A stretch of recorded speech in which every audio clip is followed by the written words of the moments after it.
ब्रेकनंतर news प्लॅनेटमध्ये आपल्या सगळ्यांचं पुन्हा एकदा स्वागत। सोलापूर महापालिकेचे 102 कारभारी निश्चित झाले।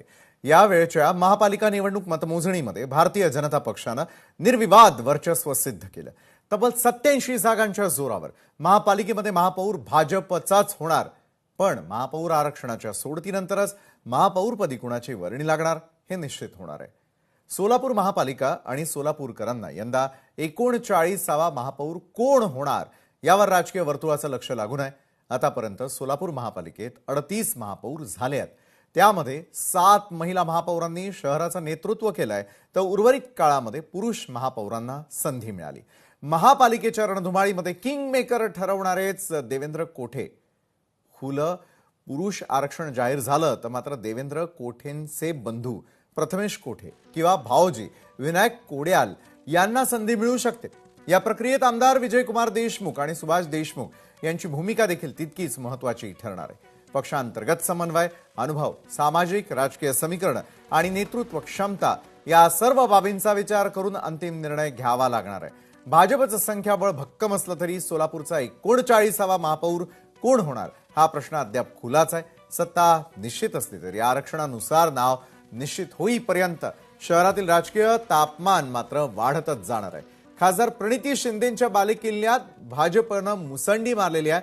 प्रभाग 23 मध्ये माजी महापौर आणि मातब्बर नेत्यांचा पराभव करत भाजपच्या पॅनलनं महाविकास आघाडीचा सुपडा साफ केला। काँग्रेस खासदार प्रणिती शिंदेंचं जुनं घर सोलापूर विजयपूर महामार्गावर जाईजुई या नावानं आहे। प्रभाग 23 म्हणजेच काँग्रेस खासदार प्रणिती शिंदे यांचं त्या ठिकाणी घर आहे। या प्रभागात महाविकास आघाडी आणि भाजप अशी जोरदार लढत झालेली होती, मात्र भाजपच्या पॅनलनं महाविकास आघाडीच्या पॅनलचा सुपडा साफ केला। आणि या संदर्भात अधिक माहिती आपण घेणार आहोत। आमचे प्रतिनिधी वसीम अत्तार आपल्या सोबत जोडले गेलेत। वसीम, खरं तर तिथल्या राजकारणामध्ये सगळ्यांचं लक्ष लागून आहे की 39वा महापौर नेमका कोण होतो, मात्र काँग्रेसचा सुपडा साफ भाजपनं कशा प्रकारे केला, काय राजकीय रणनीती त्या ठिकाणी आखण्यात आलेली होती? वसीम, पाहिलं गेलं तर आपण सोलापूर महानगरपालिकेची निवडणूक जी आहे ते मोठी रंगत जी आहे ते आपल्याला पाहायला मिळाली होती। सोलापूर शहरात जे आहे ते भाजपाचे 3 आमदार आहेत।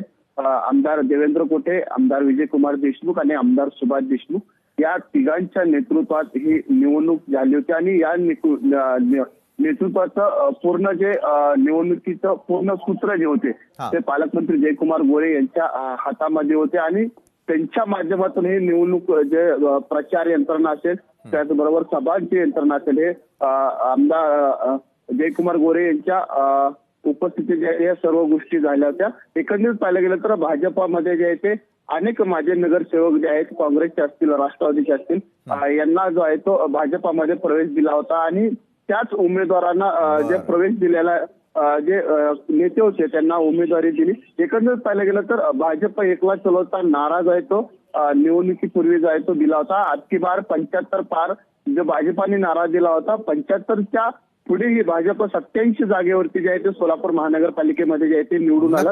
एकीकडे पाहिलं गेलं तर महायुतीचे घटक असलेले राष्ट्रवादी अजित पवार गट असेल आणि शिवसेना शिंदे गट असेल, यांनी युती करून जे आहे ते निवडणुकीच्या रिंगणात उतरले, मात्र त्यांना म्हणावं असं यश जे आहे ते या ठिकाणी पाहायला मिळालं नाही। कारण शिवसेना शिंदे गट जे आहे ते त्यांचे 3 नगरसेवक जे आहे ते निवडून आले आणि राष्ट्रवादी अजित पवार गटाचे 1 नगरसेवक निवडून आला। त्यामुळे महायुतीतून युती करून ही राष्ट्रवादी असेल आणि शिवसेना ही निवडणुकीच्या रिंगणात उतरलं जरी असलं तरी त्यांना फक्त 4 जागेवरती जे आहे ते यश जे आहे ते या ठिकाणी मिळालं। आणि महाविकास आघाडीच्या फक्त 2च जे आहे ते महाविकास आघाडीमध्ये काँग्रेस, राष्ट्रवादी शरद पवार गट होतं, माकप होतं आणि शिवसेना उभाटा गट होतं, मात्र काँग्रेसचे फक्त 2च नगरसेवक जे आहे ते या ठिकाणी निवडून। नक्कीच वसीम, ज्या प्रकारे तुम्ही म्हणालात त्या प्रकारची रणनीती ही भाजपसाठी फायदेशीर ठरलेली आहे। ज्येष्ठ पत्रकार प्रशांत माने देखील आपल्या सोबत जोडले गेलेत। प्रशांतजी, एका बाजूला आपण पाहायला गेलं तर त्या ठिकाणी आतापर्यंत असलेलं सत्तांतर घडवण्यामध्ये भाजपला मोठं यश आलेलं आहे। जसं वसीम अत्तार आमचे प्रतिनिधी सांगत होते की अनेकांना तिकीट देण्यात आलेली होती, अनेकांना पक्ष प्रवेश देऊन त्या ठिकाणचं सत्ता बदल करण्यात आलेला आहे। आता त्या ठिकाणी किंग मेकर कोण ठरणार असं आपल्याला वाटतंय?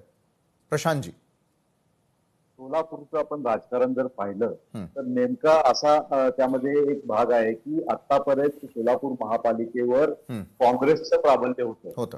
2017 पर्यंत काँग्रेसची एक हाती सत्ता होती महापालिकेवर.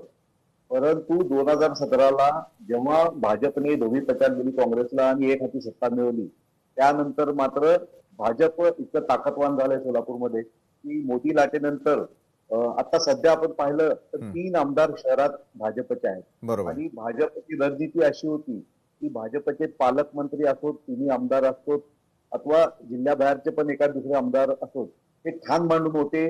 आणि त्यांनी रणनीती अशी आखली होती की नाराजांना, पक्षातील नाराजांची नाराजी दूर करणे, इतर पक्षातल्या लोकांना पक्षात घेणे आणि तिकीट वाटपाच्या वेळेस त्यांनी धुरंधरपणा दाखवून अगदी पॅनल टू पॅनल कसं 4ही उमेदवार नक्की. विजयी होतील यासाठी ती रणनीती आखली.